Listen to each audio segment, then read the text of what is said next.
Ang negosyanteng si Vangie, hindi niya tunay na pangalan, napaalsabalutan sa dati nilang tahanan.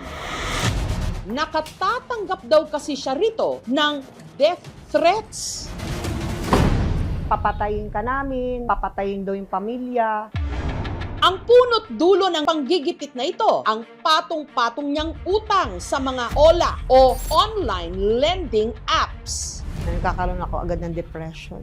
Lalo na hindi ako makabayad agad. Nakaka-stress, nakakatakot, lalo na yung may mga death threats ka. At sa nakalipas na mga taon, parami ng parami ang mga Pilipino na nababaon sa utang sa lending apps online. Isa ka rin ba o may kakilala kang lalong nalubog sa utang?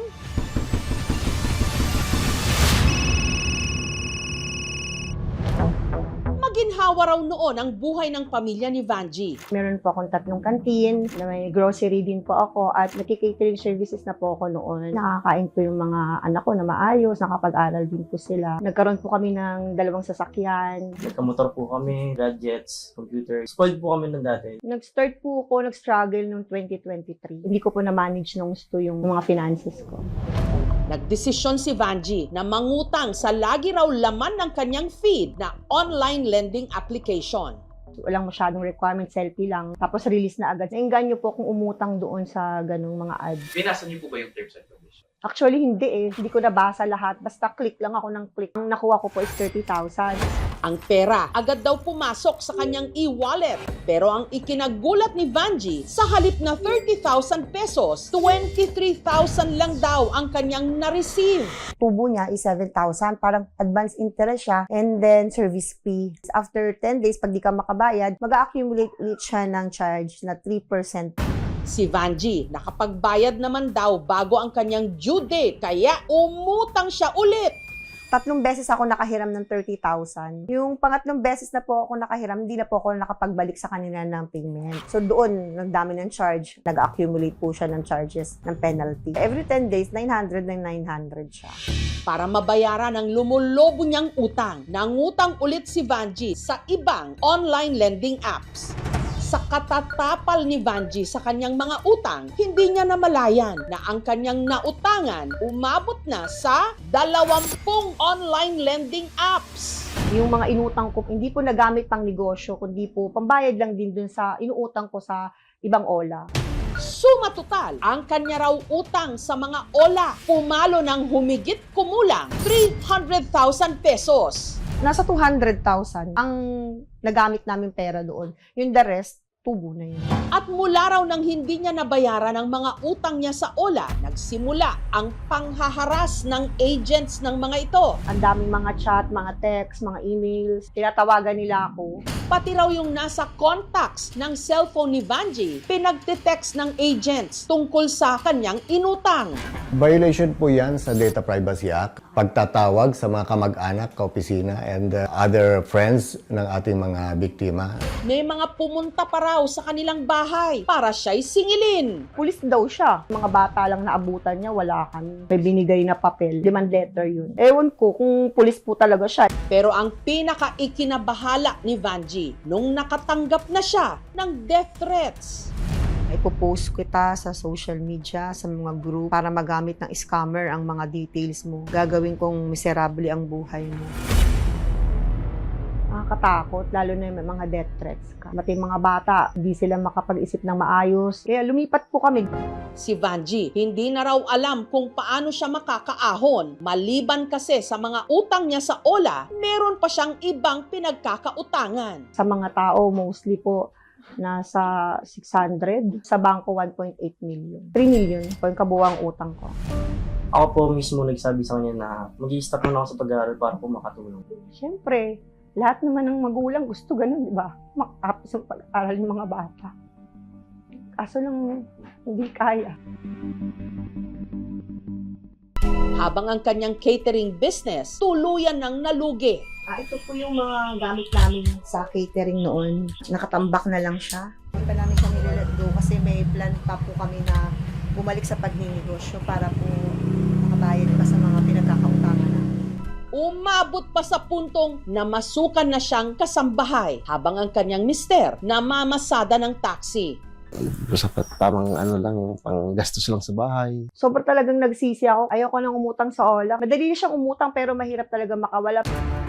Ang dating teacher naman na si Regina, hindi rin niya tunay na pangalan, ibinibenta na ngayon ang kanyang mga naipundar sa loob ng isang dekada niyang pagtuturo dahil din sa nagkapatong-patong niyang mga utang sa OLA. Back then, maayos pa until nag-resign ako sa trabaho. Tuloy-tuloy lang yung mga bills, wala pang work. Nahiya din ako magsabi sa family. Dahil nagipit, si Regina sa OLA kumapit. Nung nanonood ako minsan ng YouTube, nakakita ko ng isang OLA na I thought okay kasi maganda naman yung review sa kanya. Maganda din yung ina-advertise na payment scheme. Ang kanya raw inutang, 8,000 pesos. Ang interest ay maabot ng 40%. So mga 12,000 pataas yung babayaran. Nabayaran naman daw niya, kaya nag-loan ulit. Umabot ng 25,000. Yung nagiging tubo niya o yung kailangan mo ibalik sa kanya is 33,025 pesos. Pero ang ikinagulat na lang ni Regina, hindi pa raw niya due date. Sinisingil na siya. Kahit na maayos akong magbayad, the day before or 2 days before, tumatawag na. Ngunit dahil patong-patong na ang kanyang mga bayarin para mabayaran ang kanyang due date, nangutang siya ulit. Doon na nagsimula yung tapal system or patchwork. I had to gather enough na funds from different OLAs para maibayad ko doon sa initial na OLA na kailangan kong bayaran. And then it went on like that, like a cycle. Kung kukumpitin ko yung 34 OLAs na yun, 400 plus thousand. Sinubukan naman daw niyang bayaran ang kanyang mga utang. Pero hirap daw siyang maayos ito lahat dahil sa nakalulula nitong mga interes. Nakalagay dyan is 28,250. Pero, ang interest nila na ini-impose, look, amount that should be paid is 36,386. And ngayon, 54,000 na siya. 40 days. 40 days na hindi nabayaran. Ang actual na amount lang na na-receive ko doon, sa binayad ko na 400 plus thousand, ay nasa kalahati lang. 200,000, around that much lang. And all the rest were service fees and interest. Hanggang nangyari na ang kanyang ikinatatakot. Hinaras na siya ng OLA agents. Ayan, sabi dito, talaga ka, ipopost ko mukha mo kang matabang galisin. Dapat ang mga kagaya mong utangera at di marunong magbayad ng utang, pinapatay pati pamilya mo. Idadamay ko, sabay-sabay kayong ibabaon sa hukay na magkakasama. Kung gagawin ko lang yung pinlano ko na mawala na lang. Baka wala rin puntahan itong nangyari sa akin to. I mean, gusto ko rin ma-warn yung ibang tao not to fall victim to these online lending companies. Para may ipambayad sa kanyang utang, ibinibenta na ngayon ni Regina ang kanyang mga naipundar. Kaya ako binenta yung sasakyan ko para din masettle yung natitira pa na medyo malaking halaga pa rin na nasa almost 200 plus thousand pa rin. Ang problemang kinakaharap ni na Regina at Vanji, matagal nang ipinaglalaban ng grupong United OLA Victims Movement. Aabot siguro more or less 50,000 per day po. Ang nangungutang po sa OLA. Nabibiktima po sila ng false advertisement eh. Ang offer po kasi ng OLA, long term of payment, zero interest, tapos mabilis ang release ng pera. Pero not knowing, once na nag-agree ka, kabaliktaran na yung ina-offer. Legal mag-operate ang OLA or OLP sa Pilipinas, ay check lagi with SEC. Andyan po lahat ng information, nasa website, nasa Facebook ng SEC. Ang SEC ay naglalabas ng listahan ng mga recorded OLP sa aming website. Naka-record kami ng 268 na mga unrecorded OLPs. Nitong Biyernes lang, naglabas ang CICC o ang Cybercrime Investigation and Coordinating Center ng listahan ng unregistered online lending apps na pinakamadalas ireklamo sa kanila. So, yung iba naman, they are registered outside of the country. Binablock natin within the Philippine jurisdiction para hindi sila makapag-do business here in the Philippines. So, ating mga kababayan naman, maaari silang magsumbong at tumawag sa ating hotline, ang hotline 1326 na CICC. We've also opened up our social media pages.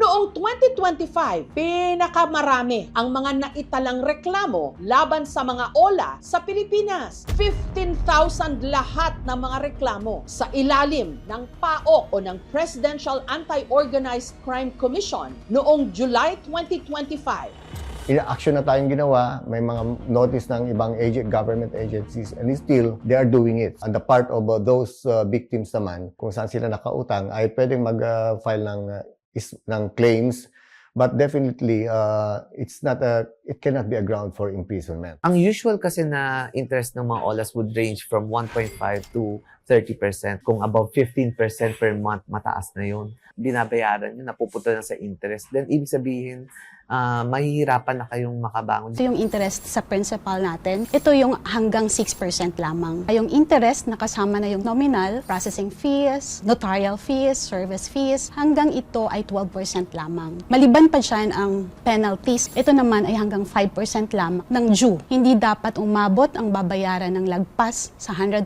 ng amount na na-loan. Pero kung talagang kailangang mangutang, ano ba ang maipapayo ng mga eksperto? Is it luho or kailangan talaga need? Kung marami ng mga pinag-uutangan na OLAs, best is unahin nyo ang mga malalaking interest rates. Make sure na nababayaran sila, hindi through another utang. Sana sa pag-utang po natin, maging wise po tayo, maging matalino po tayo na tingnan po natin yung terms and conditions. Wala akong gustong takbuhan. Siguro kung meron kayong hiraman, siguraduhin nyo lang na legitimate. Sa online lending apps, isang selfie lang ang kailangan. Pero kapag hindi ka naman nakabayad, buong pagkatao mo na ang pwedeng ilantad.